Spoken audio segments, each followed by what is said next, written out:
This is Soul Therapy.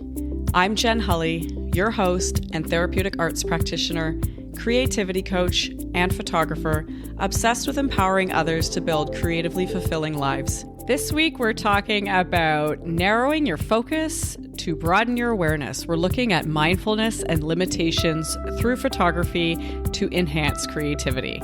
And that is a mouthful. If you are still with me, welcome, welcome. This episode, like I said, is all about the transformative power of photography as a therapeutic tool, as a creative tool, and a very, very powerful tool for personal growth. And yeah, a little bit biased here. I am a photographer. That is my medium of choice. That is my trade. That is my passion.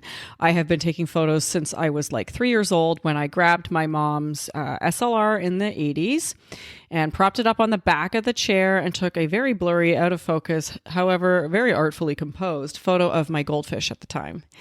And so for me, it's just been an extension of who I am. But as I have been investigating and learning and working within therapeutic art more and more, in addition to my background in psychology, right? It's all kind of converging here. But as I went into therapeutic art and learned more about it, I was like, photography is like legit the perfect way to tap into this, to tap into the power of healing and self-expression. And there's so many reasons because of that, but like the number one is excuses. Okay. Excuses are like the number one barrier between us and our active making. We talk about creative resistance, and in a nutshell, creative resistance is just the bullshit that we tell ourselves that's going to stop us from making something or taking action. It's things like, I'm too tired. I don't have the right tools. This is going to take too long. I don't know how to do this. My hands hurt. I can't hold a pen, like whatever, right? We are really, really good at coming up with lots of reasons of why we can't engage with something. And digital photography specifically has the power to just wipe the bullshit off the table and be like, none of that applies. Your excuses do not have space here. Let's get going. And I say this because I guarantee you that you have a phone with a camera on it within arm's reach right now. And in fact, there's a good chance you're probably holding onto your phone right now. Every single one of us, I'll say disclaimer, not every single one of us, but the majority of us, especially us listening to this podcast, have access to a camera. It may not be a DSLR. It may not be like a mirrorless camera. It might not be Fuji or Sony or Canon or whatever. But in fact, that's actually better because then you don't have to learn so much. The like barrier to entry and the learning curve is very, very small when we're talking about mobile photography. And like I said, photography is hands down the most accessible way to engage with art making and creativity, whether it's for wellness, creative development, connecting to self. Little to no barrier to entry, little to no preparation is needed. Like you can literally take your phone out of your pocket and just start right away. You don't have to go charge batteries. I mean, you got to charge your phone. You don't have to deal with an SD card or lighting. You just have to pick something up, put it in your hands and be like, we're ready to go. I'm going to do this.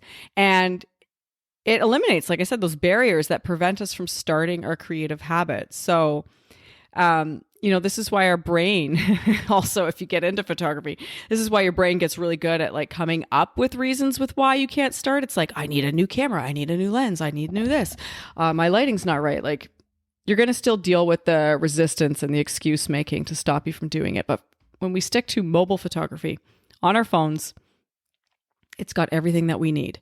Literally everything that we need. And I firmly believe it's such a tool, like I said, for tapping into mindfulness, embodiment, connection with self, all sorts of stuff that are buzzwords right now that also can be kind of boring, right? Like we all know like we need to build better practices to take care of ourselves. And there's a lot of stuff out there that's like how to care for your mental health and well-being, journaling habits, gratitude habits, going for walks, blah, blah, blah. They all work and they're all wonderful. But like, if you're not going to enjoy what you're doing, again, another barrier to starting because your brain is going to be like, there's no reward here. I'm not doing it. And there's so much reward in photography. There is so much intrinsic reward and empowerment that comes from when you see what you are able to create. It's just, for me, it's like this self-fulfilling prophecy. It helps you, it heals you, it connects with you, but then it, hits that little reward button so that you're more likely to do it. And I just fucking love it. But anyways, I am like working on a few projects right now. Okay. So I have like my own personal photography. I'm doing, a creative loop on Fridays called Fused Fridays with a bunch of photographers where we're sort of dabbling in double exposure, multiple exposure, and sharing that. I'm always working on my abstract intentional camera movement photography. I have brand and business photography that I work with some clients who I'm helping, create social content. I have like some lifestyle shoots coming up with people. I work in a bunch of different genres, but like the through line is the impact of the storytelling, the visual story. So it all kind of comes together. But I have a personal project I've been kind of working on, that I'm birthing. I'm thinking of like the Empress in the tarot deck, where I'm sort of like nurturing this idea that's in me. And I haven't really decided of the format that it'll take. It's either going to go the way of a book in a published format to read and be self-guided to go through, or it's going to be like an interactive, collective, creative experience. So if you're listening to this and when you hear what we're talking about, if you have opinions, preferences where you're like, I would love that as a book, or I would love that as like a collective group experience, let me know. You can always email me at contact@jenniferhully. Sorry, I keep whacking my microphone. I'm smacking it. So hopefully you can't hear that. But this baby idea that I'm sort of gestating at the moment is this concept of how we can tap into our authentic creative voice, not replicating or imitating somebody else, because that's what leads us down this rabbit hole where we become really dissatisfied with what we're doing. But talking about this connection between using the camera to forge deep self-awareness, creativity, and authentic expression, to, discover your voice, hone your craft, and then share your world, basically. It's not about, oh, look, I made a photo that looks like this person, or I made a photo that looks like this person's, or this is technically perfect, I feel good. It's about making these pieces that make you want to scream like, fuck yes, I can't believe I just did that. And I think about, when I was teaching at a high school and I was, teaching kids like the technicalities of photography and stuff, we were looking at a creative technique. And then we had to do some stuff about aperture and like how to set your focus and whatnot. But it was those moments when they nailed whatever it was that they were trying to create. And they were like, oh my fucking God. And they were just illuminated. It was almost like they were like plugged in. I can only describe it as like universal source energy. Like that is what godlike creator energy is, where it's like realizing that you have this infinite potential to create something from an idea into a physical expression of it is so magical. It's so magical. But those moments where you're like fist pumping the air and you're just like, holy shit, I feel so fucking powerful. I am so proud of what I've done. And I'm like super jazzed up to try this again.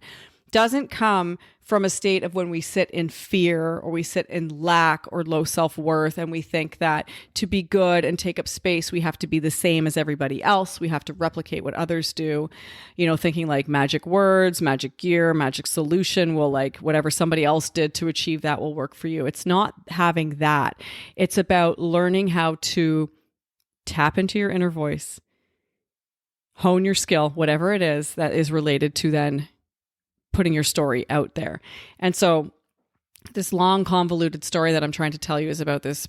It's either going to be a book or it's going to be a course, and it's going to be about focusing inward and using photography as a tool to form deep connection with self, mindfulness practices, embodiment of self and spirit to discover what that inner voice is, and then bring it out into creative play and to have it manifest into a physical thing so that you are, double dipping. Basically, you're getting the inner wellness of really understanding who you are, but then you're getting that like soul fulfilling, energizing, vibe lifting of power when you see these things come into fruition. You can't do one without the other. You cannot make these pieces of art that are so fulfilling on a soul level without having that direct connection to yourself. And so I've got this idea. I've mapped it out. I've got all the modules or chapters or whatever of how you can use photography to do that. And it is so fun and it is so creative. And I'm so excited to like roll it out.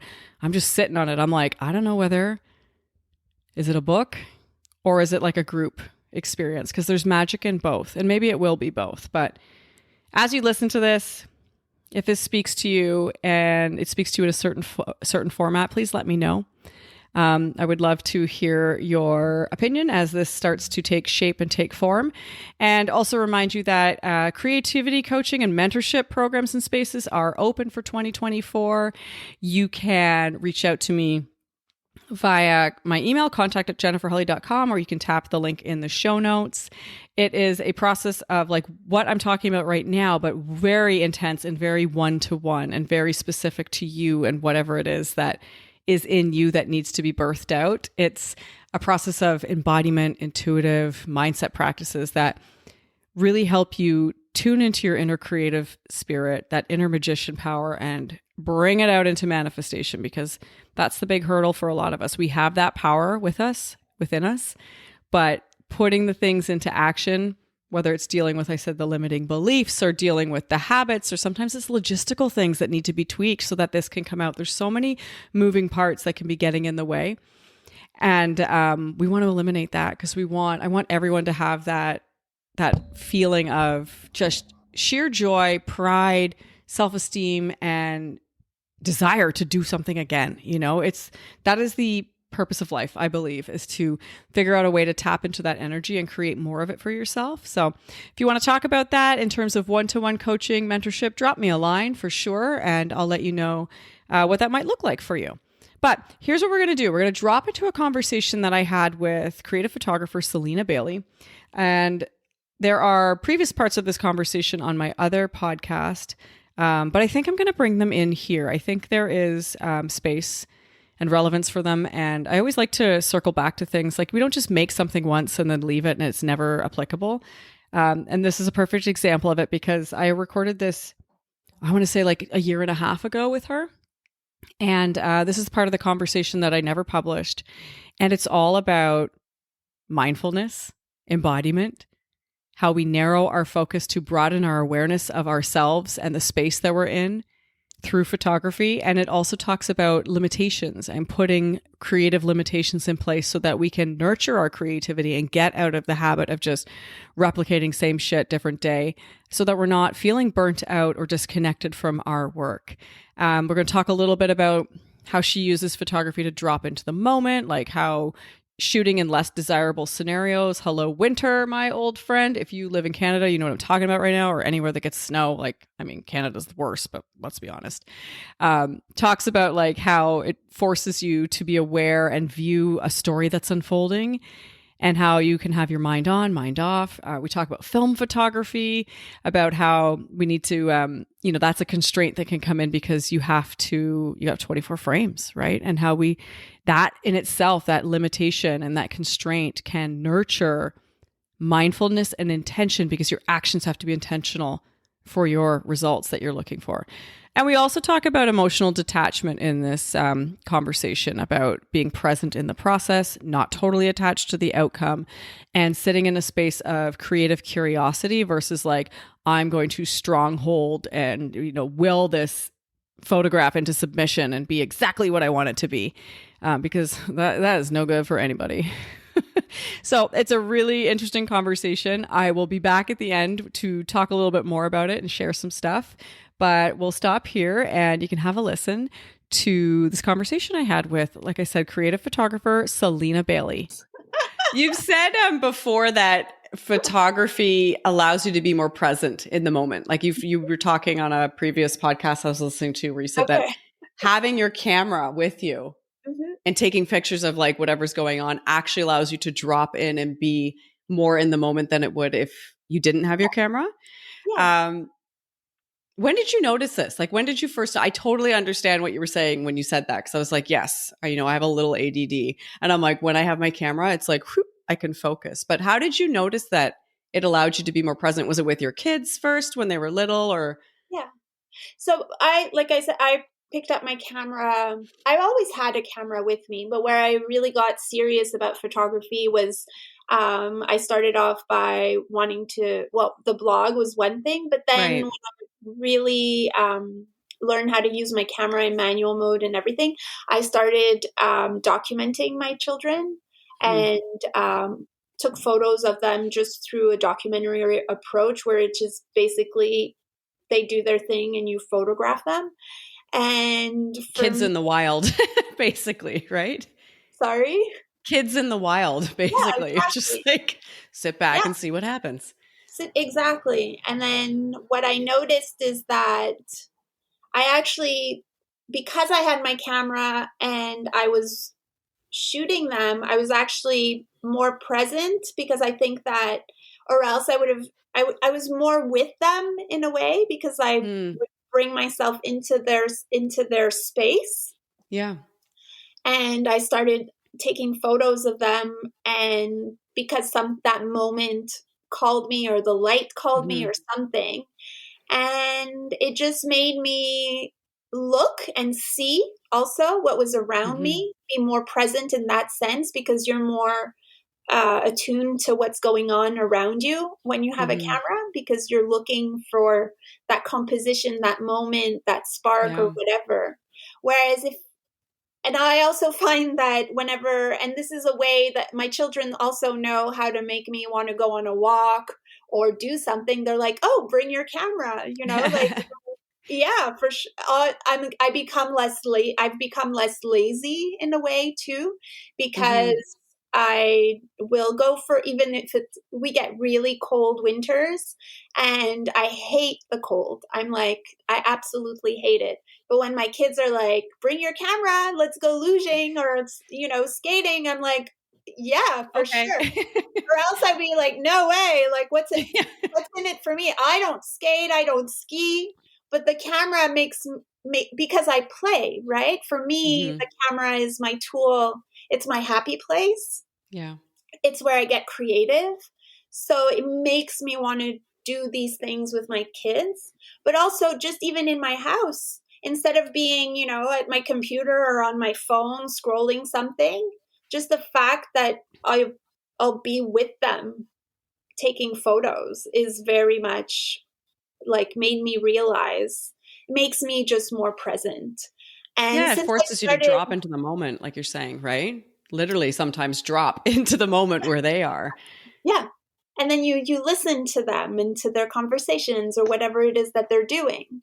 And since I've been shooting film, because I shoot more film than digital now, Hmm. that's also really, because then with my digital camera, what happened is that I was trying to get the shot right. I was trying Right. to, and you see the back of your camera, and Yeah. and I would get frustrated because I'm like, oh, like the composite, this is not perfect, or this is, and I would take like 3, 4, 500 photos, and it would just be overwhelming. But now Hmm. with my film camera, I take 1 or 2 shots, but Yeah. I still stay there, right? So Yeah. I'm there, but now I'm even more present because I'm not behind my camera. So that's been really amazing for me, is shooting film. It's been Yeah, that's a amazing. whole other constraint, like you're saying, right? Yeah. Because I take my like 128 card with me. I can take hundreds and hundreds of photos, but you're not messing around when you have film, right? Like that's high constraint stakes. You've got to like you said, you take it or you don't take it, and you're not going to go snap 24 frames off of the same thing because that's No. going to get expensive, first of Right. all, right? Yeah. So has that changed the way you look at things, or what process happens in your brain before you click, For before you sure. push So that first button? of all, yeah, you slow down. You Hmm. really look at your space, your light, your composition, and then once you click that moment, you just have to be happy with what you've taken, I guess. And then Yeah. there's no you let go of expectations also, because with the digital, like I told you, I would take like so many photos because I was trying to get the perfect moment, right? Especially Right. when you have 2 kids, you want both expressions to Yes. be amazing, or this or that. And with the film camera, you kind of just have to even feel more for when you're going to click, right? And Right. sometimes you get the moment, sometimes you miss it. And there's some magic with film. For some reason, it has this mystical way of working, is that you also, because you don't see the results right away, you kind of forget what you shot or what Yes. Yeah. the feelings were, and you're less disappointed in your photos because you also know what the constraint, what the situation was. Or, and I do the same thing now with digital. What I'll do is I'll shoot a bunch of photos. I try not to look at I take a lot less photos now since when I shoot digital, when I'm with Mm-hmm. my film. And then I don't look at the photos for a while, even at a photo, like for clients, or if I do a family session, I won't look at the photos for a while because I want to be detached from Yeah. the feeling I had when I was shooting. And I also don't deliver my photos super quickly to the clients so they can forget the feeling. Yes. Because Yeah, let's that be honest, expectation, right? Letting go of expectations so that you can especially be when you pleasantly have like, surprised. yeah, small kids and things are not going and you feel Yeah. like it never goes like you want it to go, No, right? no, Like it doesn't.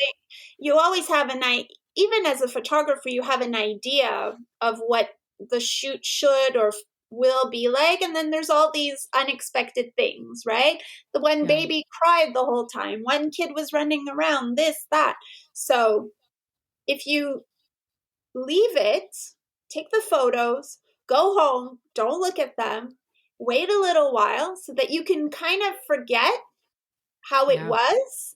And then you can look at the photos and really have a more critical view on, Yeah, what like you're, be more objectively critical instead of yes, like emotionally critical, right? Because exactly. when you're in the moment and you can see, like my camera, I've got a Fuji where you can flip the screen around and cover it up so it's gone, Yeah, which I like to do because if you're taking, it can really hijack your brain. If you're taking photos and you look and you've screwed something up, like air quotes, messed it yeah, up, right? And then your brain can kind of hyper fixate on like, I've just messed that up, I've messed that up, I've messed that up, which exactly. doesn't really guide you down the road you want to be in when you're still trying to create and keep taking pictures. Yeah, So I love that idea of like what you're saying, letting go of expectations, but then putting some distance between you and the work. I do that too. I will upload, if I've done a job for somebody, I will upload my photos onto my computer, but not look at them. And I won't even look at them for a few days because I'm like, I don't want that comparison of expectation versus results.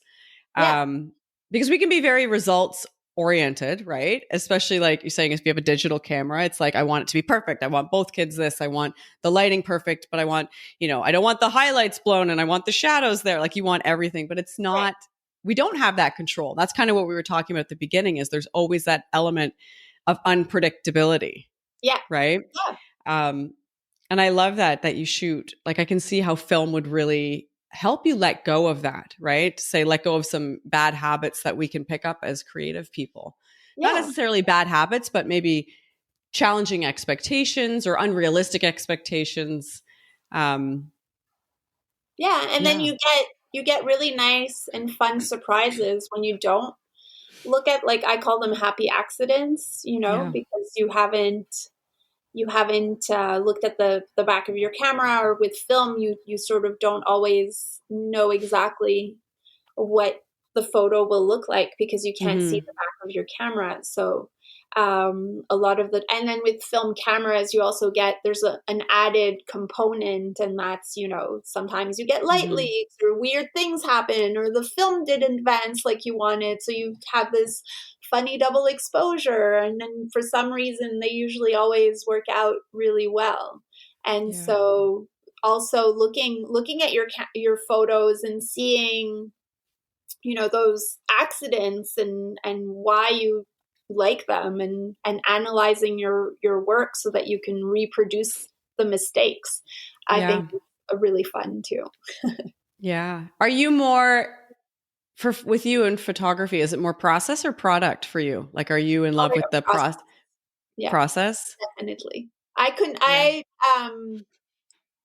Definitely, I'm definitely a process person. I know there's different types of Yeah. personalities. There's the Yeah. process, and then there's the end result, right? Yeah. And maybe like I have so many photos on my hard drives and they just sit there. And I just love, I think for me, the creativity comes from the shooting. And Right. I'm not, and I think I like film too because there's less editing, but I do love editing too. Yeah. But I don't get as creative in my editing as I do in my shooting, right? You Some do a people, lot of stuff in camera though, right? Like you yeah, use a lot of all in props and camera. things. Things Yeah. that people probably say to you, you could do that in Photoshop, right? Right. But you're like, I don't want to. Where's the play? I remember I Exactly. took a photo with something once and someone's like, how'd you do that? And I said, oh, I used a Slinky for them. They're like, couldn't you just do that in Photoshop? And I'm like, I Yeah. could, but that's not the point. um, Yeah. For me, do you it's look at not. all your photos or do you take them and just some of them you don't go through? I'll go through them quickly. Usually I'll go through whatever I shot really quickly to find one that I like because I'll post it on Instagram or to put in Yeah. I really need to print my photos and make albums. I'm really bad with that. But for me, it's more the process, Yeah. the shooting, and then it doesn't matter for me so much. I mean, I do like posting to Instagram, but sometimes I go back. So let's say if I like the last year I haven't shot so much, so I've been going back through my old photos, and I'm like, oh my god, I didn't share this or that or Mm-hmm. this photo, and I get like all these new. I'm excited. I have all these photos that that I forget about Yeah. so yeah, I'm really bad at. And I'm for nothing that I do. I'm not so much goal oriented as I Yeah. am as the process. Even in fashion design, I love the prepping, the getting inspired. I love the gathering information. I love the whole, there's even for photos, like when you ask me about my creative process, there's a lot of that. I Yeah. spend hours on Pinterest I love looking through photo books. I love watching movies and getting inspired by that. So the gathering of information is just as important to me, like the Yeah. gathering inspiration. Um, I love that part of it too. And then that's also the whole creative and artistic direction where I put things together to get to and then once I have that, I'm like, okay, The let's, picture's just the icing on the cake, right? yeah, Like that's the fun. You're like, and okay, cool. It's the right? process of Yeah. from beginning to middle to end that is so important to you. And that was, like I said, a snippet of a conversation that I had with Celina Bailey about a year and a half ago. It was a really long and juicy conversation about creativity and wellness and the ups and downs of the creative process. And that little segment there was really about mindfulness and limitations, constraints, expectations, all those things that we've been talking about recently. And I wanted to share that with you. Celina makes incredibly creative work. The way she approaches photography is very different. And because of it being very different, her images are incredibly impactful. There is a story in them. They have that ability to speak to your heart and your soul. And I really encourage you to check out her work. She is at Celina Bailey on Instagram. She also, I believe, is still teaching with Illuminate classes. She teaches like an introductory course and maybe something else on there now. It's been a while, but you can go check it out. I just felt that it was such an important reminder, right? That like creative process is a process and it is a process of going inward. It's not about outward, production, productivity, output. Yes, the output is what like keeps us going. It's the fireworks at the end of the day at Disney World. You know what I mean? Like, this is a perfect analogy where the fireworks at the end of Disney World are like the icing on the cake where you're like, this has been the most amazing magical experience. And the fireworks just wrap it up and you're like, perfect. But if they didn't have the fireworks that day, you still would have had a pretty decent time because you'd been on some, amazing rides, had fun food, had lots of laughs, had like interactions with people that made you smile. And it's the same with a creative habit, whether it's photography or painting or whatever. It's the process that you go through. of making and connecting with yourself and sharing a piece of yourself with the world through what you make that has such an impact on us. It is the process. We do love, like I said, to fixate on the product. We're so obsessed with productivity and output right now. In a lot of courses and things that are out there, it's like how to do this faster, how to take photos cheaper, how to do that. And it's like, we're not factories. We're not assembly line machines. We're not AI. We are living, breathing, feeling complex creatures that have our own history and our own story and our own way of seeing the world. And photography or a creative habit, whatever your choice of self-expression is so integral to our being and our wellness.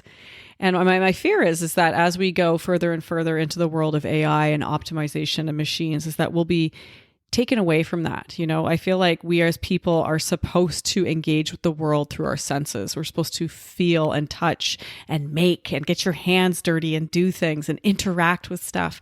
And we're shifting into a space where it's like we let all the doing be done for us so that we can just sit and receive, I guess, and watch almost.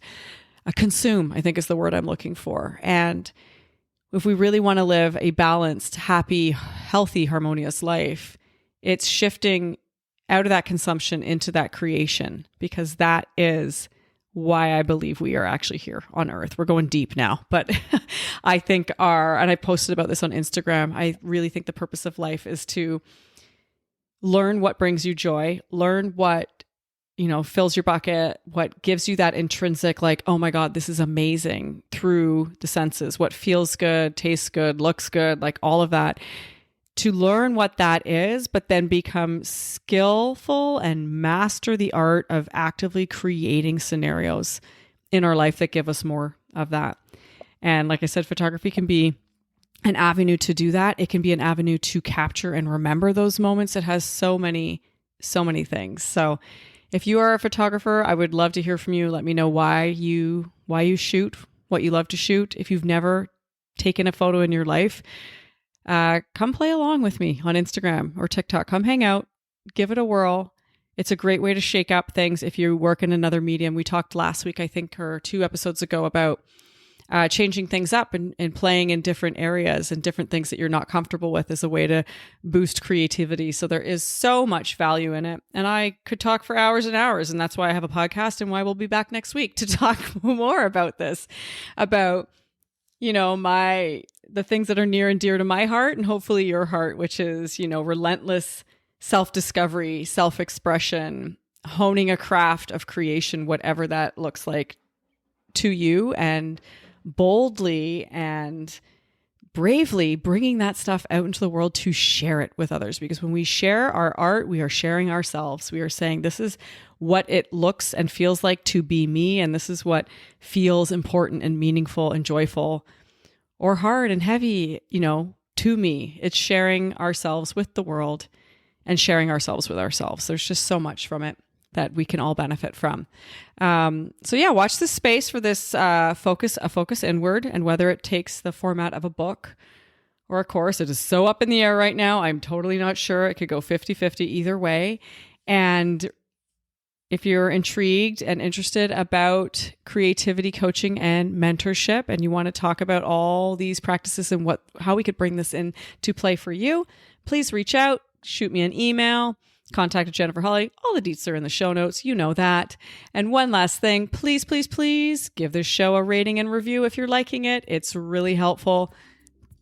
Growing a new podcast, not easy. Going to be totally transparent with you. Not easy starting over from zero. It's like building a brand new social media account. So if you liked this, if it resonated with you, you're in the app already that you're listening to, just go there, tap it, hit the 5 stars. You want to throw some extra love, write a sentence or 2. I would be forever, forever grateful.